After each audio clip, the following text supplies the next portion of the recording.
Well, welcome. We're 5 weeks into lockdown, and it's just been announced that we've got another 4 weeks. And even that's uncertain. There's some good things about lockdown for us. I don't think we've had it as bad as some people do, but No. there's been some good things. What's been one of the really good things for you? I just enjoy our location here. We can take time out and go for a walk in the bush, and I really enjoy those times. It's quiet, and we're just in God's creation where there's amazing beauty all around us. Yeah, that's been nice, and I'm enjoying that. Some things being cancelled has been good because we've had more space, and we're actually writing a book, and we've got some space to write, so that's rather nice for us. Yeah, I've found there's some relief in having the schedule freed up. I'm not sure what that's about, but I don't get overly disappointed. Maybe things were getting pretty busy for us there, and I like the slower pace. There has been some difficult things too with the announcement of the second half of the lockdown. I've found myself pretty unsettled because we've plans for some ministries that are upcoming that I was really, really looking forward to. And so it's unsettled me. How about you? I've been trained, and when I hear something like unsettle, I want to find out. I know what it means for me, but what does it mean for you? I've been thinking a bit about that whole concept of liminal space, which is kind of like the threshold between two worlds. You're not in this world and you're not in that world. And that's what it feels like to me. We can't plan, we can't arrange anything. The delightful things that we enjoyed before may not be available to us now. So it's like being in this liminal space. And for me, it feels really familiar. And I fight it. I fight it. It's like, will there ever be an end to this? Okay. When I can go back to my normal life, whatever that is. So that's the unsettledness. What do you do with that? What's the answer? What if there is no end to it? Well, that seems to be the thing that God's asking me to do, is to live in liminal space. To live with a sense of uncertainty. And even as I say that, something kind of really, there's something I really resist inside, because that is such a hard place to be for me. I want things to end. I want to move on to the next thing. I want to plan the next thing. I don't know, do you struggle with any of that, being in that liminal space? Is that what it feels like for you? No, I think we're different in those areas. I think you're very proactive, and so you're wanting to end something to move on to the next thing. I can see where that would be frustrating and even depressing, whereas I tend to be reactive, and so when things happen, I sort of mess around and try and adapt and that sort of thing. So it doesn't impact me, although I have to say, just the uncertainty about planning is beginning to become an issue for me, because it's like we plan to do this and then we put it off for another 2 weeks. And the really difficult area for me is what sort of decision do we make? Do we cancel everything and sort of get our money back on accommodation costs or things like that 2 weeks out, or do we wait until it gets a bit closer? And it's that uncertainty, and there's a financial impost on it.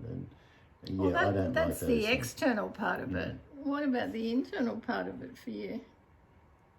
Well, I've never liked making those sorts of decisions. I like things to be clear cut, either black or white, and so liminal space is always a difficult area for me in making decisions and coming to a course of action through it, because I tend to wait and give myself wriggle room, and that's not happening.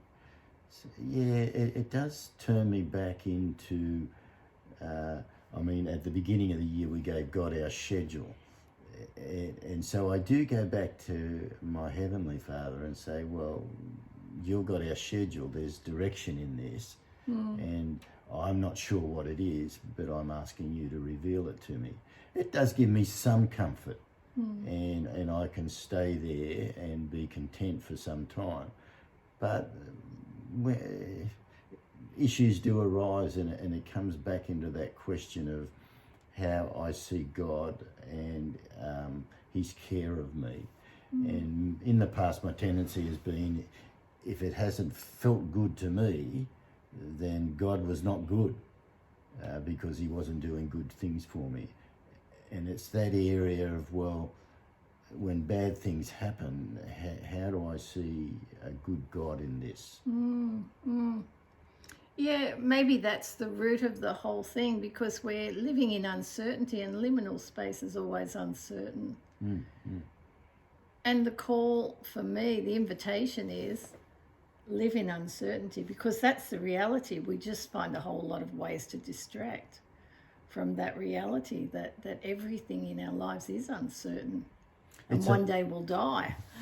That's an amazing thing. I mean, over the last 20 years, we've been overseas quite a number of times, and not once have we had to alter a date of departure. We've hardly even had a late plane. Yeah, and so the planning has been, in inverted commas, certain.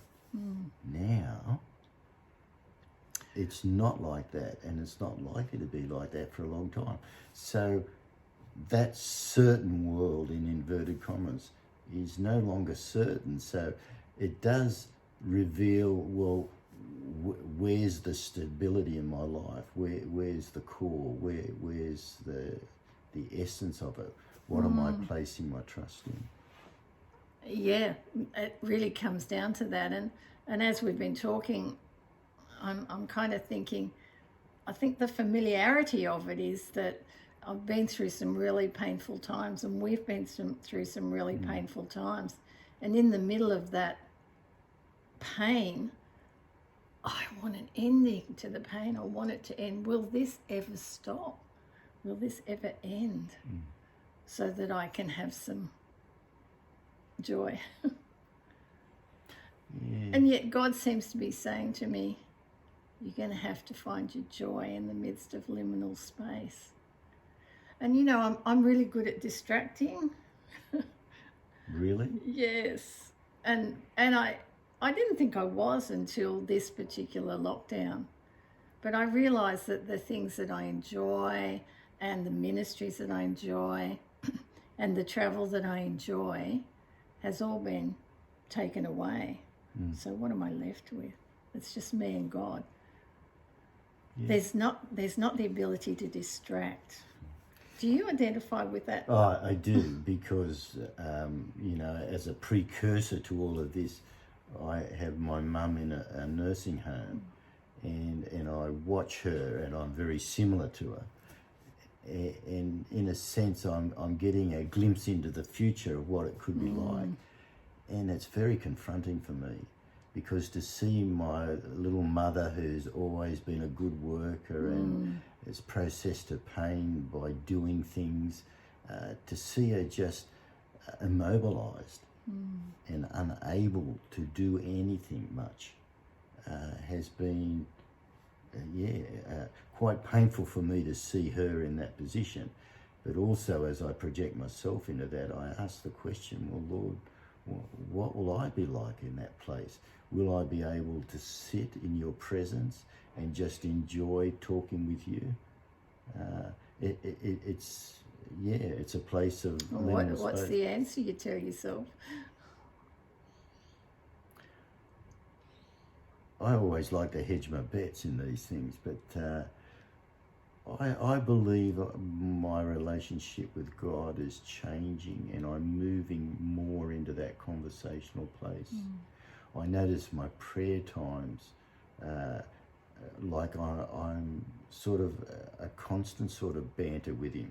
You know how I like riding my bike? Well, I get out on the bike and I'm just talking to him all the time as I just ride up to the park and back for a bit of exercise. And that's how it tends to be. I wake up and I say hello, and he's in my day a lot more than he used to be. And so I think he and I could have lovely conversations about some of the experiences that he's given me over the years. And then I see my mother and with an inability to remember some of those things, and I think, oh, okay, what if I can't remember them? So that's how I hedge my bets, I guess, a little bit. I'm writing a lot of stories about what has happened in the past. I guess it comes down to living in that space of uncertainty where there is no closure to that. Who are we in that, and who is God in that? That's what I'm wrestling with. That's what I'm trying to come to grips with in this space. That it feels like it will never end. I mean, I know COVID will probably end. But, what about the other times we find ourselves in places where it seems like this will never end? How do I sit in this place and still find peace and joy and relationship with my Heavenly Father without the distractions? So what would that look like for you? Something of what you said, being able to just sit in his presence and wrestle with him. God, are you good? I know in my head, I believe that. Even though in my heart, I believe that. But sometimes it doesn't feel like that. So what do I do with these feelings when I can't distract from them? Can I be content just to live in uncertainty with no closure? I'm not sure yet. I'm still on that journey.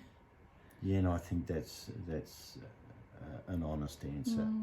I always remember that Corrie ten Boom illustration where Dad said, when you go to the station, you get a ticket.